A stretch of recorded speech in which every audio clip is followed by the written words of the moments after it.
Welcome to Rider Potential. This is the show where I take a look at seasons of Kamen Rider and explore aspects of the series in different ways through the perspective of an adaptation.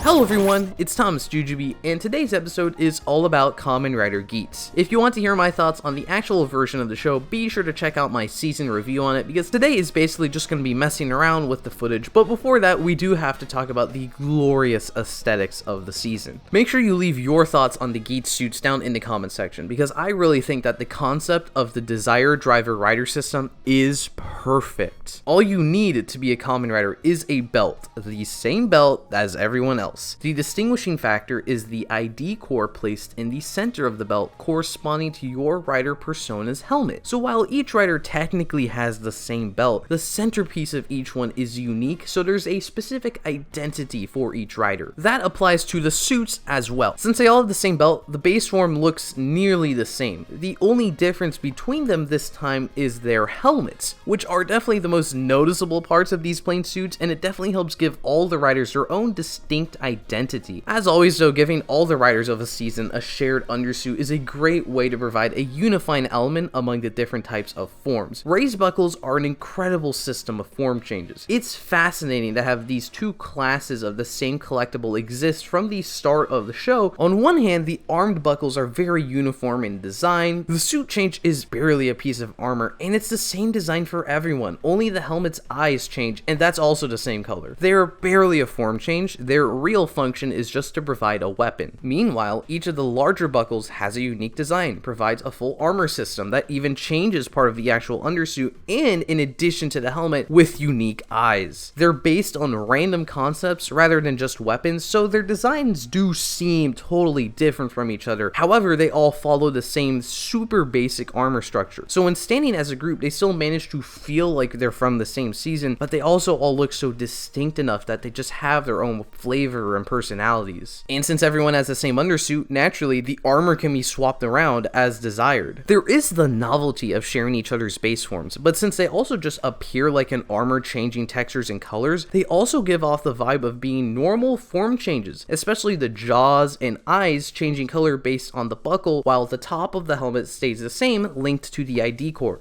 So a rider maintains their visual identity while changing forms. They still look like the same Kamen Rider, but said forms still look distinctly different from each other. And of course, there's the revolve on feature of all the raised buckles and their forms. Unlike a lot of other mix and match rider seasons, with the Desire Driver, any buckle can be placed on any side of the belt, and it actually corresponds to either the top or bottom of the suit. It adds this extra playability to the aesthetics of the season, because you can load up any two buckles any way you'd like for a more powerful form. It also reinforces the other design aspects. A buckle used for the bottom half will not change the eyes or jaw because it's on the bottom half of the body. In order to be legs, all the big buckle chests have a line to be split in half, further unifying their subtle design intricacies, which still applies to the bottom halves, even rotating parts of the undersuit that were part of the top halves. And speaking of rotating, the aforementioned revolve on feature doesn't actually translate to the visuals of the forms, as you can just insert buckles into the corresponding side and get the same result. But the fact that instead of taking out the gimmicks, switching sides, reinserting them, and then transforming again, all you need to do is spin the belt is such a unique concept. I think it's pretty cool that there are ideas that are purely practical in universe. So while these are obviously toys, they also feel like real battle royale gadgets. From there, it's really easy to visually demonstrate how certain buckles and forms are more powerful by breaking the established concepts. Armed buckles only summon a single colored weapon, big buckles summon toys and armor. So Powered Builder summoning multiple buckles is a clear, unique aspect of it. Fantasy and Monster are unique as they summon unique tools, while Boost is clearly in a league of its own since it summons a vehicle. Normal buckles only change one half of the body, so suits with their whole body covered in armor are obviously more powerful, which becomes more apparent with higher tier forms like Fever Slot, Command Twin, and Boost Mark II, where the suits are practically symmetrical top and bottom. Mark II may only use one buckle, but it doesn't cover the entire belt since it's only half of a form. The other component of armor is on top of the already existing armor, armor, so laser boost is clearly a power-up, but it doesn't take away the individuality of Mark II covering the whole body. And it also sets the stage for the most powerful forms, which cover the entire belt using a single large buckle, but it results in a form that's not entirely symmetrical top and bottom, rather it's two unique halves meant to complete a form that changes some of the established design concepts on the undersuit, but they still look like forms from Kamen Rider Geats. There's still that distinct helmet shape, half and half nature. The undersuit is of course mostly the same, but they still look like clear upgrades in power, as they look like their own unique form systems. Now, these are all motifs shared by the main characters and the majority of riders in the season with the Desire Driver. Unlike some recent seasons, there aren't that many other rider systems, but what's really fascinating is those other systems follow the same design motifs as the Desire Riders. The DGP admins don't have animal motifs, however, their heads are still segmented exactly like animal riders with a clear jawline and a swappable visor half. Additionally, the top and bottom of the armor look nearly identical. They literally have the same pieces on the shoulders and knees, so they look like futuristic Desire Riders, which fits perfectly in the story. The guard might not be symmetrical, but he still keeps the same helmet concept, and the slight asymmetry just makes him fit more in line with the final forms, since he is a final form himself. Then there's the Laser Rays Riders. They're totally asymmetrical, and most of them aren't even normal proportioned humans, so they don't really fit in with the other suits. It makes sense because this is the only transformation device of the season that isn't a belt, and its purpose within the show itself was always a little vague, so it makes sense it doesn't fit within the established DGP rule set. Also, since it has multiple users that do carry over the same aesthetics, it's not like it's a one-off occurrence. They are clearly within the same subset of aesthetics. And yet,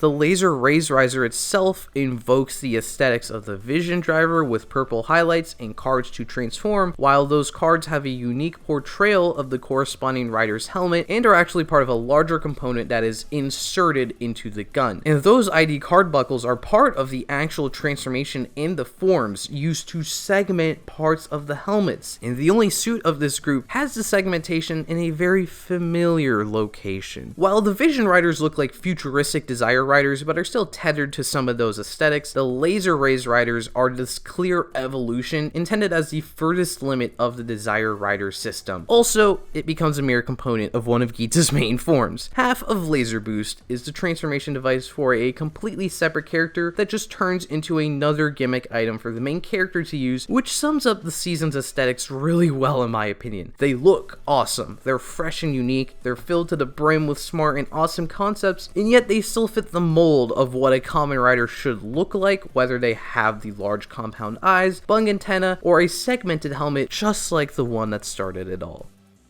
My idea for a Kamen Rider Geats adaptation starts much like the original season, with Sumeri approaching Ukyo Ace and letting him know that he's now a Kamen Rider in the Desire Grand Prix. Then he goes on to win a match as Buffa takes an L and Keiwa and Neon get their first look at the Desire Grand Prix. This first team of 7 is one squad, and all Desire Grand Prix will go through a set of games and missions with systematic eliminations of players until defeating this first big threat, where they go on to group up with the remaining members of another squad and continue on the game from there. As such, Punk Jack won't cameo at the beginning of the first round. He'll make his first appearance as part of another squad that joins up with Geats, Buffa, and Nago, which continues with new games in the same DGP. Tycoon can rejoin as a part of the Jamato Fever arc, but we won't get any indication of the Jamato's origins, nor will we see a game master throughout these parts of the show. Sumeri will be the only staff member interacted with, and Punk Jack is just a normal player, but he retains a vendetta against Geats. Replacing these moments with extra characters will be flashbacks to previous Desire Grand Prix games, since we won't be getting as many rounds in this show. It'll show us previous Geats wins as insight to previous normal rounds of the DGP before things go off the rails, and it will also show us some of the backstories of other veteran players like Buffa and Punk Jack, and tease upcoming players like Naj Sparrow. As the boss Jamato approaches, Punk Jack surprise retires Geats after transforming into Kamen Rider Glare, causing a domino effect in the form of Buffa's elimination. It turns out after after Punk Jack's initial defeat, he was approached by an entity to power up with a different kind of belt and oversee the games of the DGP. And with the recent appearance of Yamato Riders, he took it as his sign to finally eliminate Geats and let someone else win. Without revealing his identity as Glare, he manipulates Tycoon and Nago into battling Geats after Geats re-entries, but they all outsmart Glare and he glitches away. He spends the next arc as an anti-hero, fighting both Yamato and manipulating events in the actual game, which is still continuing with new players. Buffa's arrival in the Yamato Garden is our first look at the origins of the enemies being grown by Beroba. She reveals she's responsible for his revival, but she's not responsible for the Yamato. She's hacked herself in so she can grow the Yamato into an unstoppable force, and now she employs the help of Buffa and a hacked version of Glare to lead her forces. Buffa re-enters the Desire Grand Prix and faces off his former comrades with powered up Yamato to crush all Kamen Riders. To help, other mysterious riders arrive, also stating that they've hacked in to help their idols. It's revealed that this world and its inhabitants are entirely digital constructs created solely for the existence of the Desire Grand Prix to entertain the real world. Hence, the supporters are referred to as hackers. They're overzealous fans who have broken in for various purposes. By hacking in to cause misery, that's how Beroba revived Buffa by glitching the game, and that's how she's taken control of Glare by glitching the system which Punk Jack is now trapped in. Jean and Kekra are basically the same characters. I guess Kyun wants to bring Neon into the real world as a VTuber girlfriend or something. Every few years in the human world, this digital world is reset, sometimes portraying different eras of human history. Ace has existed within every era of this universe since its creation, and unlike other digital humans, he retains his memories each time, almost like reincarnation. He's existed without purpose. He's just been playing the DGP for fun. After all, that is all this world exists for. Now that the inhabitants have become self-aware, this world is on its road to destruction. By bearing witness to the millennia of people fighting for their desires, he's seen what this world is capable of, and he wishes to protect it. He frees Glare from Yamato control and wins over Punk Jack as an ally. The belt is stolen by the previous entity that gave it to him, revealing itself to be the human that designed this universe in order to create a streaming service or something of some kind in the real world. Now that this universe has become self-aware, he needs to dispose of its inhabitants forcefully. To do this, he manipulates Sumeri into fighting as Gazer. She'll actually have been revealed to be Gazer much earlier when the suit fights Yamato Buffa and its other appearances. I just didn't mention it until now. Sumeri is a digital human as well, but she was designed for the sole purpose of running the DGP, so she's loyal to the founder. Around this time, Ace discovers the reason for his reincarnations. He was a glitch independently created by the system itself to counterbalance Sumeri's existence as the only digital human tied to the DGP. In a way, this makes them siblings, the children of the literal world they live in and the heir to its existence. This realization causes Sumeri to choose to not follow the founder, but not before he mind controls her for one last fight. Finally realizing his purpose, Kamen Rider Geats is able to ascend to demigod status and save his sister, resulting in the founder taking the remaining Vision Driver. The Desire Grand Prix is still in effect though, so now Ace decides to work with Sumeri as the overseers and allow new and old participants to fight for their wishes. The founder decides to enlist the help of hackers, Kekra, Beroba, and a new guy to take down the Desire Grand Prix. Actually, I just came up with this on the spot. The new guy